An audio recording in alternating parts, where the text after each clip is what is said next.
Hello, hello, hello. This is Gresh from the I Am CEO podcast, and I have a very special guest on the show today. I have Gabriel Shields of Be New Creative. Gabriel, it's awesome to have you on the show. Yeah, awesome to be here. Thanks so much for having me. Definitely super excited to have you on. And before we jumped in, I want to read a little bit more about Gabriel so you can hear about all the awesome things that he's doing. And most businesses struggle to define their brand. Gabriel and Kelly Shields help businesses discover who they are to develop a brand that's authentic to them, creating loyalty and trust with their audience and people. And as a husband and wife team, they understand how a successful business is like a successful marriage. It requires two very different people to discover their shared values in order to make healthy and beneficial decisions so they can better the life of the other person. Gabriel and Kelly help businesses look beyond products and services so that they can market effectively and establish the perfect marriage between a successful brand and successful people. Gabriel, are you ready to speak to the IMCO community? Absolutely. I'm super excited to dive in. Awesome. Well, let's do it then. So, to kind of kick everything off, I wanted to rewind the clock a little bit, hear a little bit more on how you got started, what I like to call your CEO story. Absolutely. Kind of it all got started when my wife and I decided that we wanted to kind of jump into something a little bit more meaningful, and we wanted to help businesses to really discover something about themselves, do business a little differently. We saw a lot of businesses that, the onboarding process or the company culture was really um, it wasn't really formed in the way that was about values and success for the business in a way that really built it on loyalty and trust and creating a sphere of people that were a community, that marriage like we talk about. And so we wanted to take some of the principles that we live by and see how to apply them to business. And so when we started we were basically building websites at first, but we eventually kind of realized that, like, you can't really do a website unless you know what the messaging is. And so that's when we kind of went, maybe we should do a strategic piece. And then it kind of all fell into place as we started to do the strategic piece. We realized that that really exemplified our values of relational business practices. We had to get to know the business people to be able to understand how to tell their story in a way that connected with the story of the people that they want to ultimately build those relationships with their clients and their customers. So it worked out really well. Yeah, it definitely sounds like that. I appreciate you for sharing that. I love that marriage metaphor that you kind of talked about, and I think that you're absolutely right. Where I think, and I know when we first connected, we kind of talked a little bit about this, where a lot of times we think the brand or what that represents really is the logo or is the website, but really it's so much deeper. So as you said, really understanding the people in the business and also the people they're trying to serve and how that Yeah. marriage happens is really the foundation. It sounds like of the branding. Absolutely. To put that in perspective, the whole logo thing is kind of like, to use the marriage metaphor, it's kind of like saying the ring is the marriage. Mm, Like the ring just kind of symbolizes what the unity. And so as a husband and wife team and as business people, we realize we're not perfect at this. Like when you do business with your team members, conflict arises, customers have potential issues, whether that's understanding how you're going to help them, or they have technical issues or what have you. Just like in a marriage, like, it's messy, and business is messy.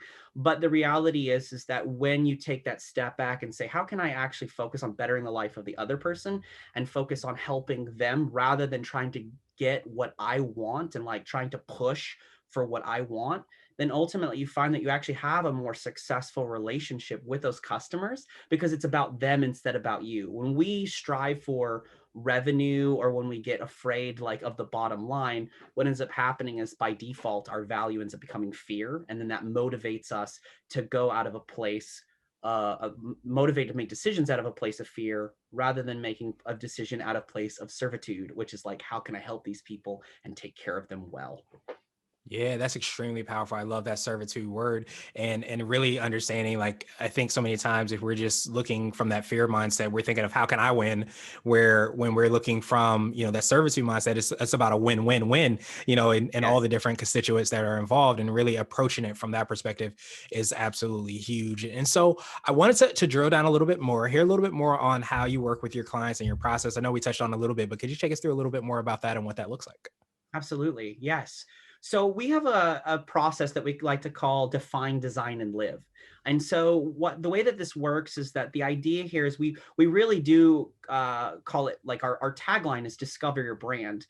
And we found that in the define stage, you really, let me fast forward a little bit. A lot of people see the business from the outside in, right? They see the logo, they see the colors, they see the photos, they see your marketing.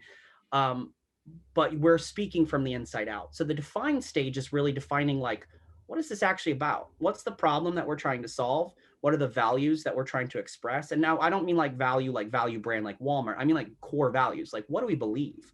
Because Mhm. behaviors stem from beliefs. So if we can define those core values of the business, we unite all of our people internally. And in turn, we help communicate those values outwardly in a way through all of those design pieces and through all of our marketing and through all of our communication in a way that customers get. And so the reason why we call it a discovery phase is because people end up discovering a lot about themselves as people, as why did I get into this? What do I want to achieve? What do I want my opt-out strategy to be? How do I want to support my people? What decisions do I want to make to support my team? All of that stuff happens in the define. And then in the design stage, this is the part where we apply all of the aesthetic pieces and the strategic pieces to be able to communicate and express those things. And then the last part is the fun part, is that once all that's done, you're living it, right? You're getting able to utilize it and execute it on a daily basis. And if you really spend the time to define it well, then you're really not going to have to go back as often to redesign and reinvent the wheel in that live stage. It's kind of like we always like to say, it's better to have to refine than redefine. And so if you Mm. define well, you're just going to go back and you're going to refine a little bit. Oh, need a little bit of a refresh on that, on those elements of my brand, rather than being like, well, you're going to have to scrap this and do it all over in 5 years or 2 years sometimes. Yeah, that's huge. And I think it reminds me of this quote. I think it's something along the lines of measure 7 times, cut once, rather than cutting 7 times, measuring once. Yeah, And I think it reminds us of how important it is to, as you said, and I love that discover your brand, because I feel like it sounds like it's a process, and it sounds like everything that you're doing is a process. And when you go through that process, it's not you're looking outward to discover your brand. It sounds like you're really looking inward in terms of the people, the values, all of those things, and how that manifests itself. So when you measure that and you measure that well, it allows you to be able to only have to cut once to get where you want to go. absolutely. Absolutely. I think a lot of people feel that it's counterintuitive because we've always heard that marketing should be like, well, I need to define my customer avatar or my target audience, and then I need to market to those people. And so when people hear, oh, you're going to have us define ourselves first, and then we're going to do the target, that seems backwards. Well, the reason why we do it that way is because it's kind of like, if you understand yourself well, then when you understand your customer, you can empathize with them better, right? You can understand them better. If we jump into the reason why we call it a customer avatar, not a target customer, is because avatar means to actually embody or step in the shoes of that person and embody them. And so what we Mhm. like to do is, rather than just jumping into the demographics of like, well, age, sex, location, whatever, we're like, well, Mhm. what are their interests, goals, and values? What do they want their life to look like? What do they want their lifestyle to look like? Well, how does that align with what you believe? And how can you communicate to them in a way where when they hear that, the lights go off on the dashboard? Because if you start to speak to an ever-changing culture, if you try to follow trends, what you're going to find is they're going to betray you because they're going to change tomorrow. And you can never please that ever-changing, ever-shifting culture. But values, things like, I mean, it doesn't matter. You can rewind the clock 1,000 years ago and people still, there's certain values that people still hold that haven't changed. Family, community, a sense of love, a sense of purpose. Those things are evergreen and those things are never going away. Till the day that humanity like literally doesn't exist anymore, we're still going to be striving that we want to be seen, we want to be heard, we want to be known, we want to be loved, we want to have a sense of purpose in our existence. We want to know what life is about. So if you can figure out how those values that are evergreen exist and communicate those to your clients and your customers, then they'll find that you're actually speaking from a place of authenticity in a way that they're like, I totally want to align with you. I want to be a part of what you're building, rather than being like, you're just trying to tell me what sounds good because you want me to jump on board with you, don't you? It's the difference when a used car salesman that's like trying to tell you like this is the greatest thing ever, to somebody that's saying, like, asking you a lot more questions about like, what do you need in a car? What do you, what are you looking for? Is it family and safety? Is it you want to go fast? Like, what are you looking for? Yeah. And then aligning, you're finding that alignment. Yeah, I love that word alignment because as you were explaining, that's what was coming to mind for me. Because I almost feel like, as you said so well, that I think when you trend chase, so to speak, Mhm. then you're always kind of moving. You're using the new platform, using the new thing without understanding like who you are and what your values are and how you can communicate, to your potential avatar, your potential clients, whoever that might be. And I think when you don't, as we talked about before, do that work kind of in the beginning, it makes your brand, I think, less trusted because it seems like you're always moving to whatever the new thing is. And it seems like it starts to get muddied and unclear. And I think at the end of the day, it probably does, translate into what we like to call the bottom line, so to speak.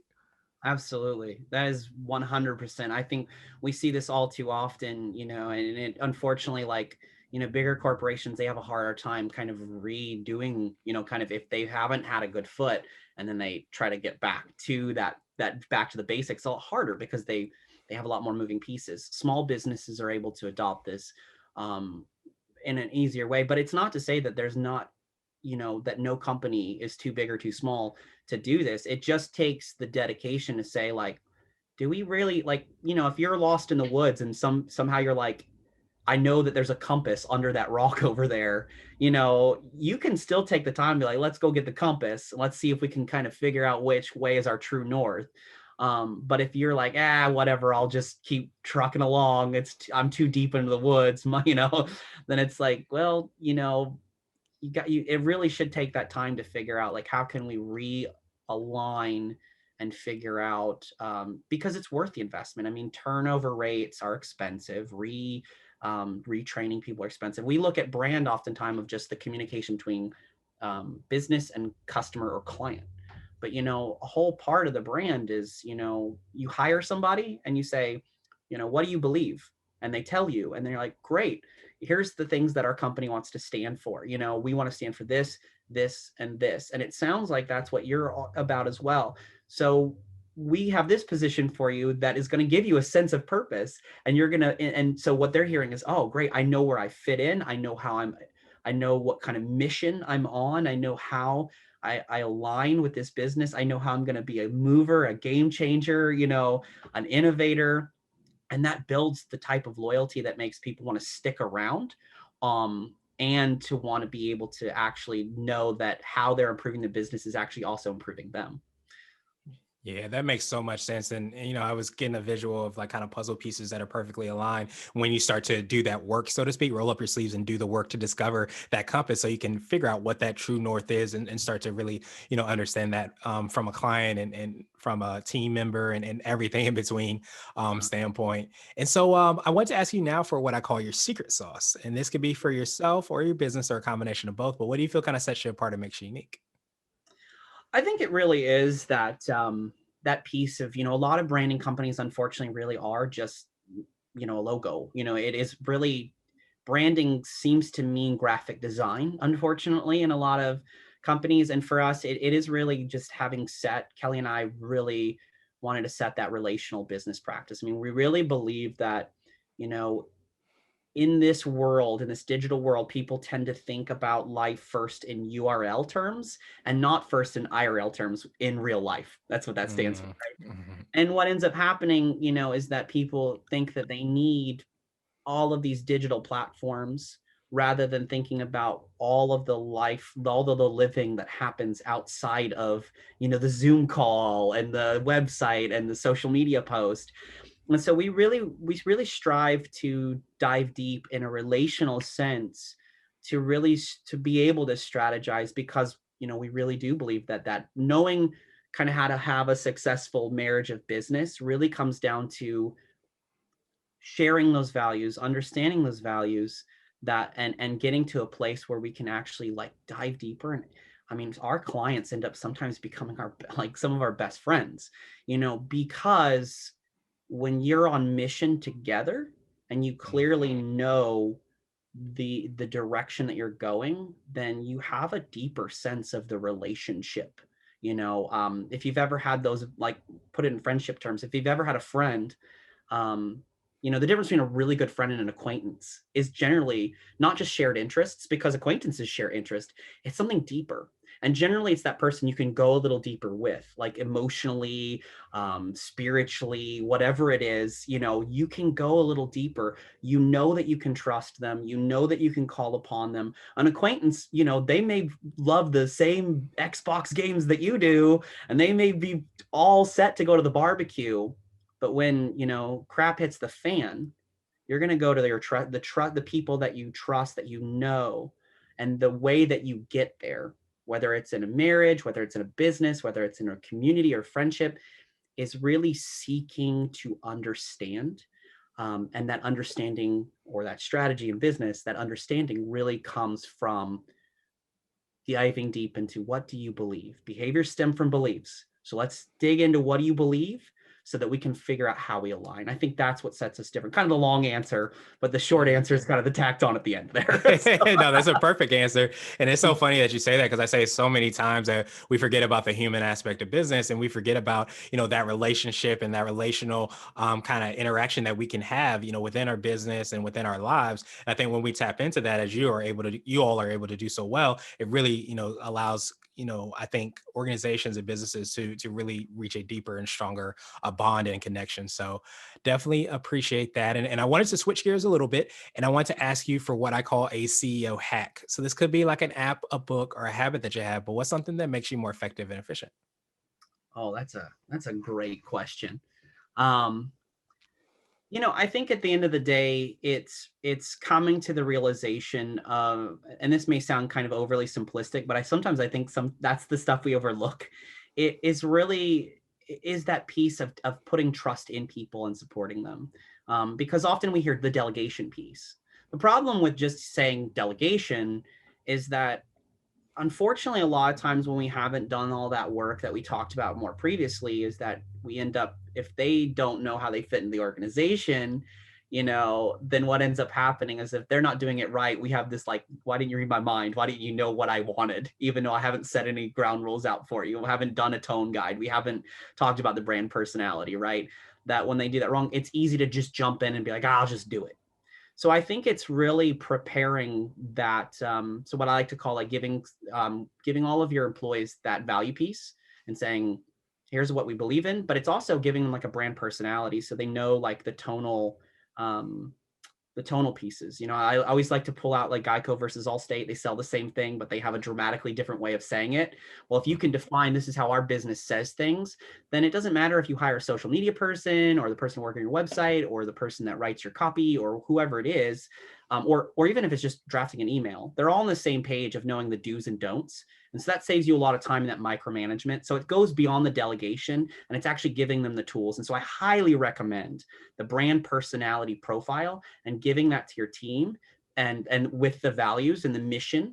And that helps to align, and saves you a lot of work as a CEO, from having to do all the, like, well, I'm just going to jump in there, because obviously they're not getting it. We can never expect them to just get it. We have to, as leaders, give every tool and every support piece that we can. Um, I would just sum it up like this. I would say that we tend to think about companies as a top-down approach. The strategic people at the top, the CEOs, bark all the demands downward. But what I like to do is, I like the tactical people are the people on the battlefield, right? The foot soldiers. They're the people answering the phones. They're the people that are talking to the customers. They're the people that see where the weakness in the chain is.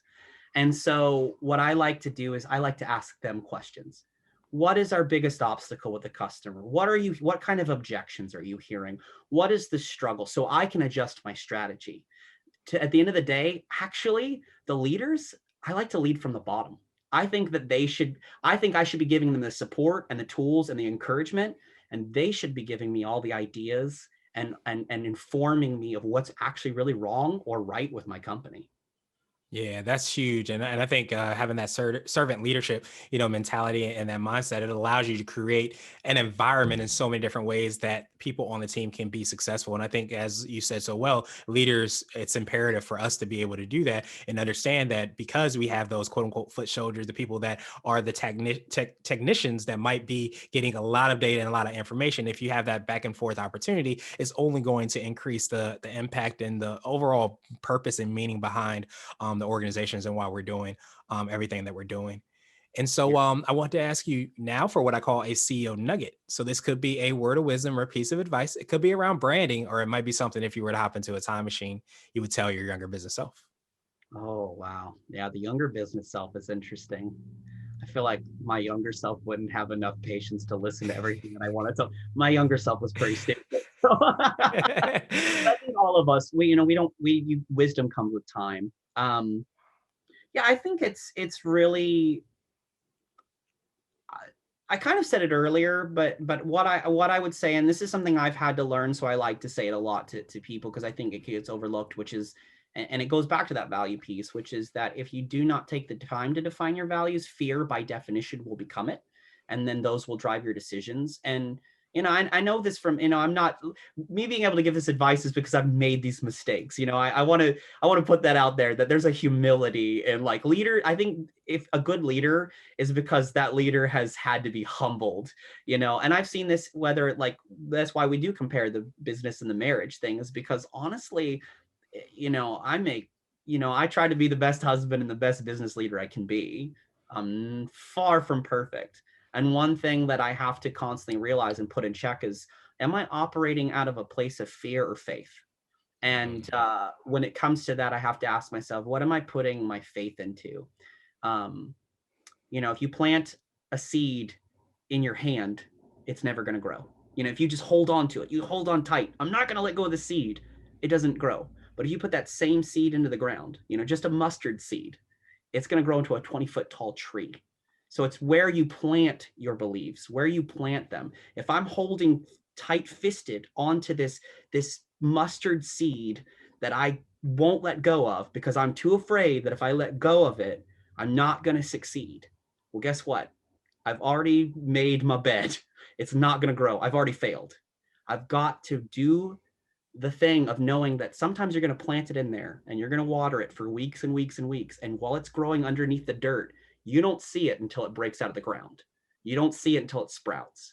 So it's really that trust. And if I could go back and tell my younger self, just, no matter what happens, ask yourself what you're putting your beliefs and your faith into, whether it's business, marriage, whatever.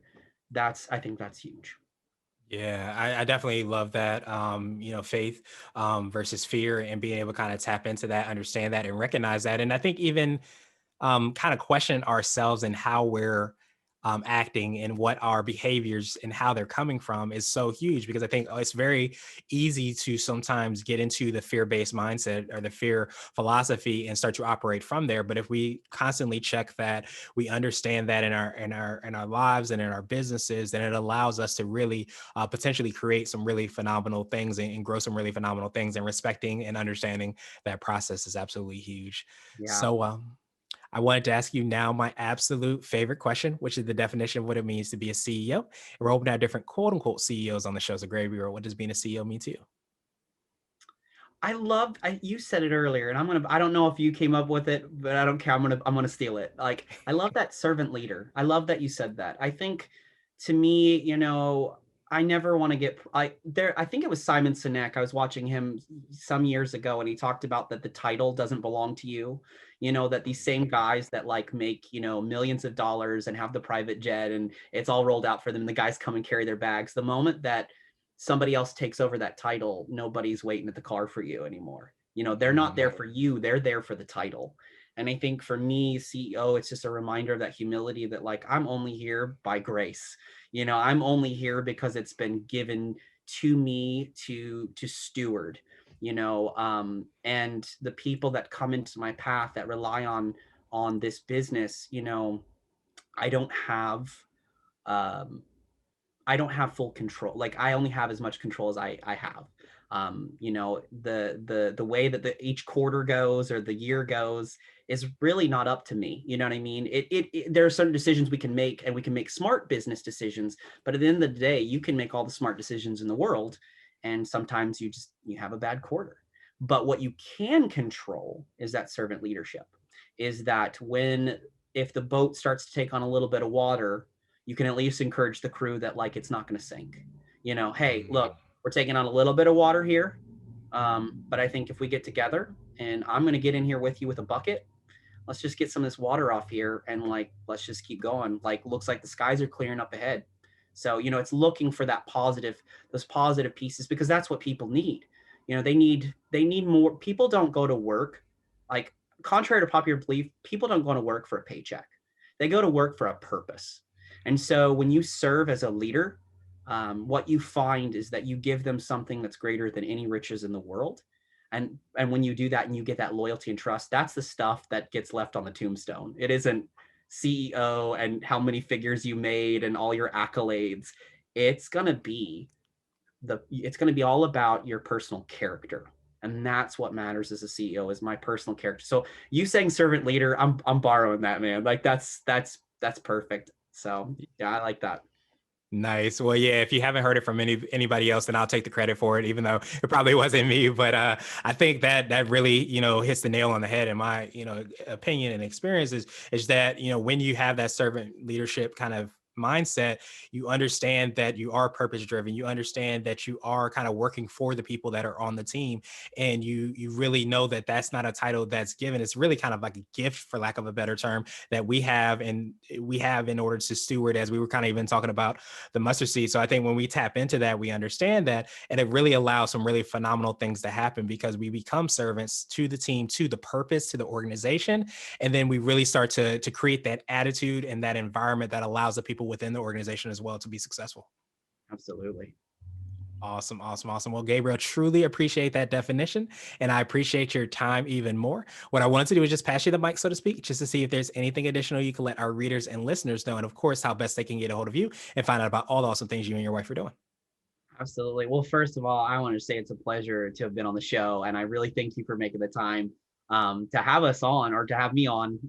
Kelly's here in spirit. But if anything that we talked about today kind of resonates with anybody, feel free to reach out. We're on LinkedIn. You can find us at benewcreative.com as well, and we do all this stuff that we talked about. We do in workshops, and we work one-to-one with people. So if people are interested in that, just give me a little call out, a little shout out on LinkedIn or on our website on benewcreative.com, and we'd be happy to, if you're local, grab some coffee. If you're not, grab some Zoom.